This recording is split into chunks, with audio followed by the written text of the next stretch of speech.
Today we are here with the theorist, writer and historian Professor Ianom Conrich.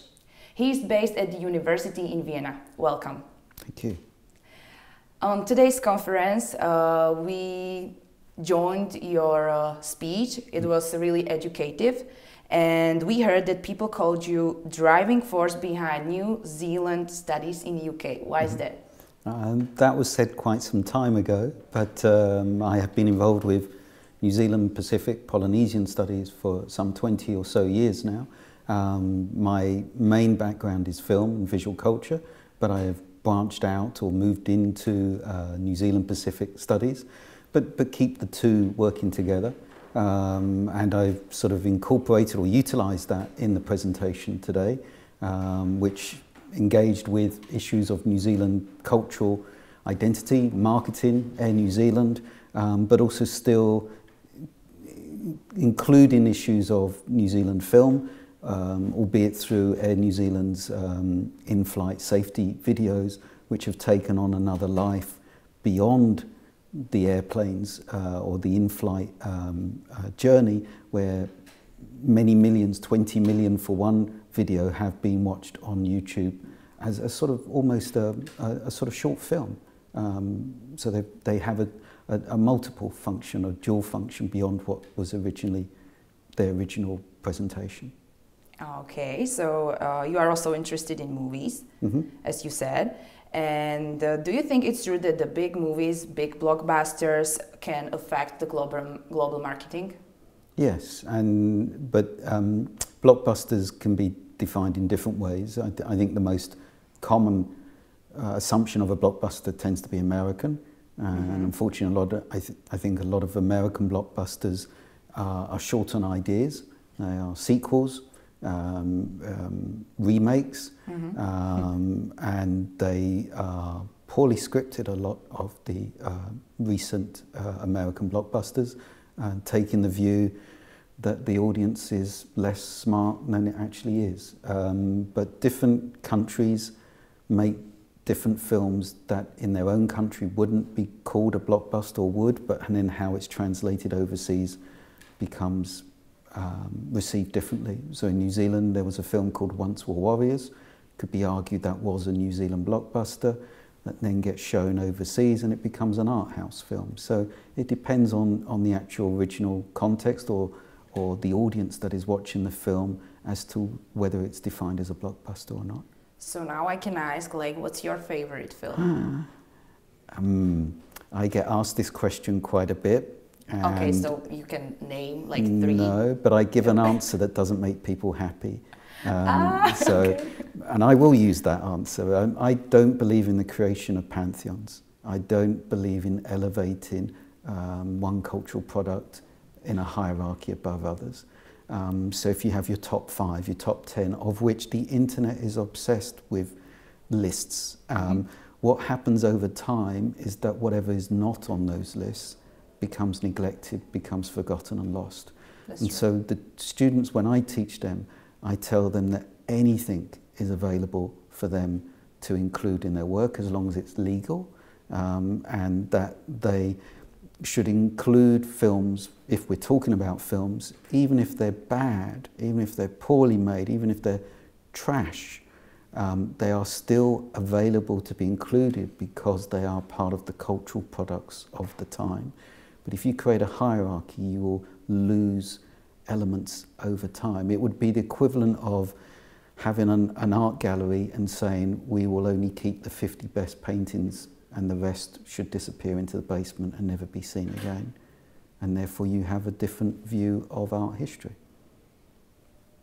That doesn't answer your question, but it was quite interesting answer. And I would like to ask if you think that films which are produced or made in countries such as Slovakia or Poland can influence public opinions only in its country or also abroad? No, I don't have as much awareness of Slovakian film as I would like. I have a good awareness of Czechoslovakian film, albeit obviously from an older period. I have more awareness of Polish film. Yeah. And if I reflect therefore on Polish film and Czechoslovakian film, that there is two issues here that I think should be adhered to in terms of films being made for an international audience. One, you should, on one level, you should make films that you believe the local audience wants to see. You shouldn't just forget that audience in the desire to make films for an international audience. And if a film is good enough for a local audience, there is a reasonable chance it could be good enough for an international audience. So that would be my first advice. But then secondly, what translates well internationally from a local culture are often stories that are true, stories based on history, stories based on real lives or on social situations. And so if a Slovakian filmmaker was asking what sort of subject should be used to be given the best opportunity to be translated overseas, I would suggest a film, this is just my opinion, there are other opinions, I would suggest a film that speaks to the local audience but is based on an actual historical moment or life or lives that then can have a value that will be appreciated by an overseas audience as well. A lot of Polish films of recent years that have been excellent are based on actual historical events. Okay, this is about some different topic. As we know, Tolkien's novels weren't that popular before the films.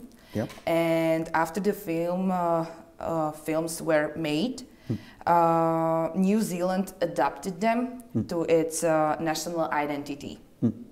Is it because the New Zealanders have found similarity between themselves and the main characters, or why do you think is that? No, I think not so much that.